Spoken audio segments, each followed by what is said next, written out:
ఆ హాస్పిటల్ ప్రారంభించి 100 సంవత్సరాలు పూర్తయింది. 1923 జూలై 19న ఏర్పాటైన ఆసుపత్రి కేవలం విశాఖపట్టణానికే కాదు, ఉత్తరాంధ్ర, 3 జిల్లాలు, తూర్పుగోదావరి జిల్లాలో అనేక ప్రాంతాల ప్రజలకు సేవలందిస్తోంది.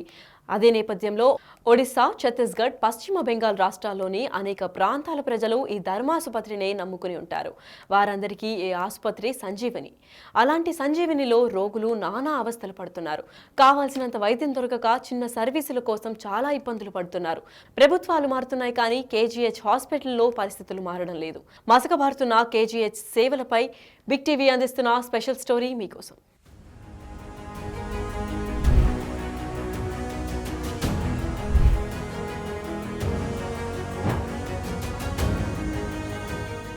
కేజీహెచ్ అని అంతా పిలుచుకునే కింగ్ జార్జ్ హాస్పిటల్ విశాఖ సముద్ర తీరంలో 27 ఎకరాల విస్తీర్ణంలో ఉంది. ఆసియాలోని పురాతన వైద్య కళాశాలల్లో ఒకటిగా గుర్తింపు పొందిన ఆంధ్ర మెడికల్ కాలేజీ ఈ ఆసుపత్రికి అనుబంధంగా ఉంది. సుమారు 1500 పడకల ఆసుపత్రి అయిన కేజీహెచ్లో 240 పడకలు సూపర్ స్పెషాలిటీ బ్లాక్లో ఉన్నాయి. రోజుకు సుమారు 1500 మంది రోగులను అవుట్ పేషెంట్ విభాగంలో చికిత్స చేస్తారు. ఇక్కడ 150 నుంచి 200 మంది ప్రతిరోజు ఇన్ పేషెంట్లుగా చెబుతారు. రోజు 100 వరకు శస్త్రచికిత్సలు జరుగుతుంటాయి.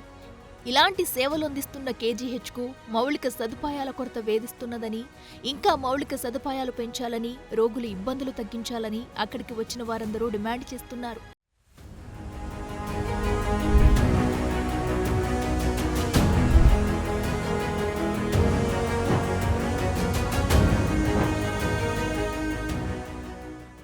ఒడిశాలోని మల్కాన్గిరి, కోరాపుట్, గజపతి, గంజం జిల్లాల నుంచి పెద్ద సంఖ్యలో రోగులు నిత్యం కేజీహెచ్కు వస్తుంటారు.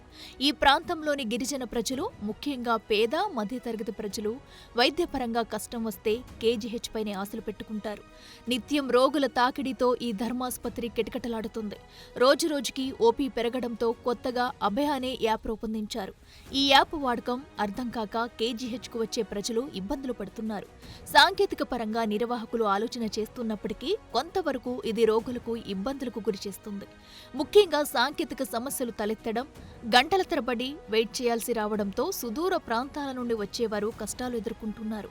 పాత సిస్టమే బాగుందని కొంతమంది చదువుకోలేని వారు ఉంటారు. వారి కోసమైనా ప్రత్యామ్నాయ ఏర్పాటు చేయాలని కోరుతున్నారు. ఇప్పుడు యాప్ కోసం అనేసి వెయిట్ చేస్తే అవ్వలేదు. ఓపీ కోసం వస్తే అక్కడ యాప్ ఎక్కించుకొని రండి అనేసి అక్కడ సిస్టర్లు ఉన్నారు కదా, వాళ్ళు అన్నారు.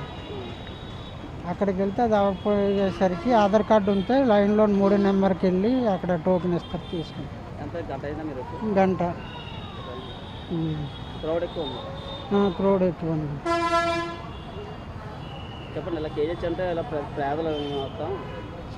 అదే కేజీహెచ్ అంటే పేదల కోసం అనుకున్నా కానీ ఈ యాప్ల కోసం తిరిగేటప్పటికే ఇక్కడ సగం ఇబ్బంది అయిపోతుంది. దేనికోసం పెడతాంటే ఈ యాప్లు మరి ఇన్నాళ్ళు ఇలాగ యాప్లు లేకుండా ఉంటే శుభ్రంగా క్యూలో వెళ్ళి తెచ్చుకుండేవారు.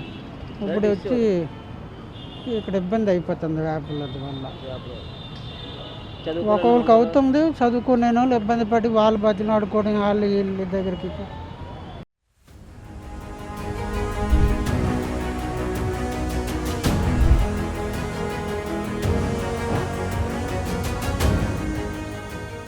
కేజీహెచ్ హాస్పిటల్ లేకపోతే అక్కడ స్థానికులకు వైద్యపరంగా మనుగడలేదు.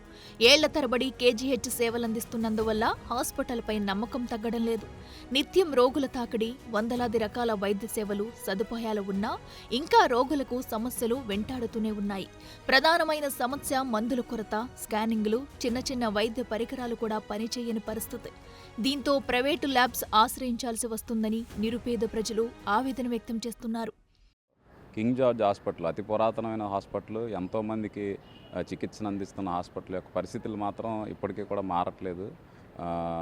ఒక కేజీహెచ్లో కేవలం విశాఖపట్నంకి సంబంధించిన ప్రజలే కాకుండానే మన ఉత్తరాంధ్ర జిల్లా ప్రజలందరూ కూడా వచ్చి చూపించుకుంటూ ఉంటారు. ఒక ఉత్తరాంధ్రే కాదు, ఒరిస్సా నుంచి కూడా వచ్చి ఇక్కడ కేజీహెచ్లో చూపించుకుంటూ ఉంటారు. నిజంగా ఈరోజు కేజీహెచ్ చుట్టూ అన్ని హాస్పిటల్స్ వచ్చాయంటే కేజీహెచ్ ఉంది కాబట్టి ప్రైవేట్ హాస్పిటల్స్ మనుగడ కూడా ఇక్కడ జరుగుతూ ఉంది. అలాంటి కేజీహెచ్లో ప్రజలకి ఇంతకుముందు కూడా ఓపీ టికెట్లు ఇష్యూ చేసేటప్పుడు దాని మీద మళ్ళీ ఓపీ టికెట్కి ₹2 డబ్బులు కట్టాలని చెప్పేసి కూడా ఒక ప్రతిపాదన తీసుకొచ్చి దాన్ని కొన్ని రోజులు కొనసాగించారు. ఆ తర్వాత మళ్ళీ దాన్ని ఫ్రీ చేయడం జరిగింది. ఒక గవర్నమెంట్ ఆసుపత్రి అంటే ప్రజలు వెళ్ళిన తర్వాత చూపించుకునేటప్పుడు వాళ్ళకి ఏ రకమైన ఇబ్బందికరం లేకుండా అంతా కూడా ఉచితంగా జరిగేటట్టు, అసౌకర్యం లేకుండా కూడా, ఎందుకంటే అక్కడికి వచ్చే వాళ్ళందరూ పేషెంట్లు కాబట్టి వాళ్ళకి అప్పటికే సాధక బాధకాలతో వస్తారు. అక్కడికి వచ్చిన తర్వాత వీళ్ళందరూ ఏవో ప్రొసీజర్లు పెట్టి దానికి తగ్గట్టు వాళ్ళు చెయ్యాలి అంటే మాత్రం చాలా కష్టసాధ్యమైన పని. దానికి తోడు ఈ మధ్య ఏం చేశారంటే యాప్ అని చెప్పేసి ఏదో ఇంట్రడ్యూస్ చేశారు. అంటే మనం అక్కడ ఉండే QR కోడ్ స్కాన్ చేస్తే స్మార్ట్ ఫోన్ ఉండాలి దీనికి. మెయిన్ ఏంటంటే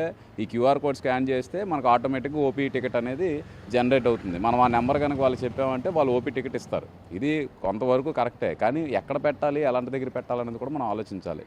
ఈరోజు ఓపీ టికెట్ కనుక మనం అలా తీసుకోలేకపోతే మీకు ఓపీ టికెటే లేదు అన్నట్టు, లేకపోతే పక్కకి వెళ్ళి మళ్ళీ దానికి వేరేగా చేయించుకోవడం, ఇలాంటివన్నీ కూడా జరుగుతూ ఉన్నాయి. ఎప్పుడైనా సరే ఏదైనా ఇంప్లిమెంట్ చేసేటప్పుడు అక్కడికి వచ్చే జనాలు ఏ టైప్ ఆఫ్ జనాలు వస్తూ ఉంటారు. ఎందుకంటే ఈరోజు గిరిజన ప్రాంతం నుంచి ఏ సమస్య వచ్చినా సరే వెంటనే వాళ్ళు కేజీహెచ్కి రిఫర్ చేస్తారు. గిరిజన ప్రాంతంలో ఉండేవాడికి టెక్నాలజీ మీద ఏం అవగాహన ఉంటుంది అంటే, నేనేదో వాళ్ళకి తక్కువ నాలెడ్జ్ ఉంటుందని విమర్శించడం కాదు. మనకు తెలుసు కదా, గిరిజన ప్రాంతం నుంచి వచ్చే వాళ్ళకి కానీ ఇతర ప్రాంతాల నుంచి వచ్చే వాళ్ళకి కానీ ఎవరైతే బడుగు బాలైన వర్గాలు ఉంటారో వాళ్ళెవరికి కూడా ఈ యాప్ల మీద, ఈ QR కోడ్ల మీద, వీటి మీద అవగాహన ఉండదు. సో దీనికంటూ అక్కడ ఒక టెక్నికల్ టీం దేనైనా పెట్టడమో, లేకపోతే వాళ్ళకి అసౌకర్యం కలగకుండా, ఎందుకంటే ఓపీ టికెట్ దగ్గరే మీకు టైం అంతా అయిపోతే వేరే వేరే ఊళ్ళ నుంచి వస్తారు వాళ్ళందరూ కూడా.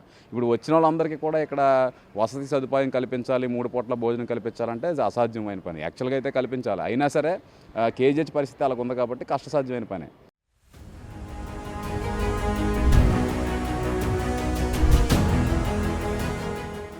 ప్రభుత్వాలు మారుతున్నాయి, కానీ సర్కార్ ఆసుపత్రుల తలరాత మారడం లేదు.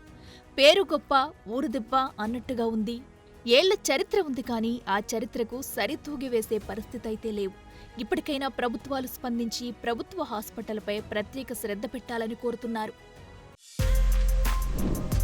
For more videos like this, subscribe Big TV channel.